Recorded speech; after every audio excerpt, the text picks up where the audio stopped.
Hello, കഴിഞ്ഞ 2-3 ദിവസമായിട്ട് കുഞ്ഞിന് പല്ലുവേദനയായിട്ട് നമ്മൾ ഡെൻ്റൽ ഹോസ്പിറ്റലിലൊക്കെ പോവായിരുന്നു.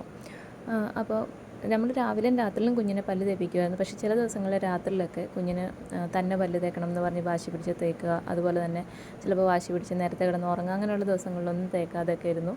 അങ്ങനെ എന്തായാലും ശ്രദ്ധക്കുറവുണ്ട്. 2 സൈഡിലെ പല്ലിനും കേടുവരികയും ഒരു സൈഡിൽ വേദനയും കൂടുകയും ചെയ്തു. അങ്ങനെ നമ്മൾ ഹോസ്പിറ്റലിൽ ചെന്ന് കഴിഞ്ഞപ്പോൾ വേദനയില്ലാത്ത ഭാഗത്തെ പല്ല് അവർ പെട്ടെന്ന് തന്നെ നമുക്ക് അടച്ചു തന്നു. പക്ഷേ വേദനയുള്ള ഭാഗത്തെ പല്ലിന് നമുക്ക് ട്രീറ്റ്മെൻറ്റ് ചെയ്ത് ക്യാപ്പിട്ട് മാത്രമേ നമുക്ക് അടയ്ക്കാൻ പറ്റുള്ളായിരുന്നു. നമ്മൾ പോയിട്ടുണ്ടായിരുന്നത് ചെങ്ങന്നൂരുള്ള ബെന്നീസ് ഡെൻറ്റിസ്ട്രി എന്ന് പറയുന്ന ഹോസ്പിറ്റലിലായിരുന്നു. അവിടെ ഒരു പീഡിയാട്രിക് ഡെൻറ്റിസ്റ്റ് ഡോക്ടർ നമുക്കുള്ളത് കൊണ്ട് തന്നെ നല്ല ഒരു എക്സ്പീരിയൻസ് ആയിരുന്നു അവിടെ ഉണ്ടായിരുന്നത്.